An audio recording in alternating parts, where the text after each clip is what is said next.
አይ ቲንክ የ190 ምናምን ዓመት አካባቢም ሽማግሌ ታርዷል። እነኚህ አካላት አሁን ሮጠው ማምለጥ አይችሉም፣ ጫካ መግባት አይችሉም፣ ሸሽተው መሄድ አይችሉም፣ ሀገር ለቀው ሌላ ቦታ ከተማ ሄደው መግባት አይችሉም። ምክንያቱም ኖረውበታል። በማህበሩም በሸንጎም በእድሩም ከማህበረሰቡ ጋር እዛ ኖረዋል።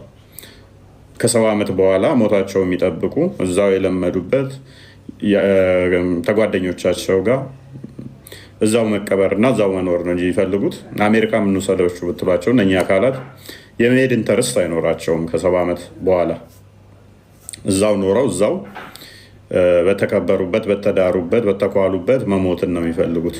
እነኚህን አካላት ነው እንኳን እነኚህን አካላት እንኳን ሮጠው ማምለጥ ማይችሉ በአልጋ ላይ ያሉትንም ነው ያረዷቸው።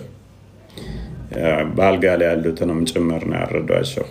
በጣም በሚያሳዝን ሁኔታ እንግዲህ 80 ዓመት ሽማግሌ ማረድ የሚችል እጅ ነው ያሳደጋችሁትን በግና ላም እንኳን ለማረድ ያንሰፈስፋል። እኔ ሲስተር አሁን ስጋት በላም። ምክንያቱም ምንድነው እሱ የሆነ ቤት የምታየው ከፍት ሲታረድ አይታ ማለት ነው። ሰው ልጅ በዚህ መጠን ሊያዝን ይችላል። ለሰው ልጅ ለእንስሳት እንኳን ሶሪ ያሳደግከው እንስሳ እንኳን ሲታረድ ፔኑን ካየ ዲስማች እንትን ሊልህ ይችላል። ምን አይነት መንፈስ እንደሆነ ኤንኤስ ጸሎት አድርጉላቸው። የሚያርዱትም ያው ተሸፍነው የሚያርዱት ወይንም ጨለማን ተገና አድርገው የሚያርዱት ሰላም የላቸውም፣ ሰላም የማይኖራቸው ሰው። እኛ የሚጠበቅብን አንድ ጸሎት ማድረግ ነው። አንድም ደግሞ ምን ማድረግ አለብን የሚለውን እንደ ኦርቶዶክሳውያን መነጋገር ይኖርብናል። ሜይ ቢ ወደፊት በምን አይነት ኢኒሺዬሽን ከማን ጋር እንዴት የሚለውን ማውራት ይኖርብናል ማለት ነው። ምክንያቱም አየነው ረጅም ዓመታት ሆነ ይሄ እልቂት ረጅም ዓመታት ሆነው ማለት ነው።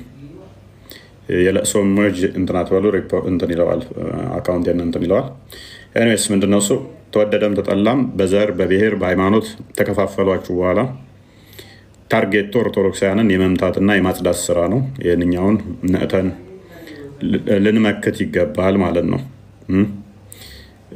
ቤትም ይምጣ ኬትም ይምጣ የሰው ልጅ ማንም ይሁን ምንም መሞት የለበትም።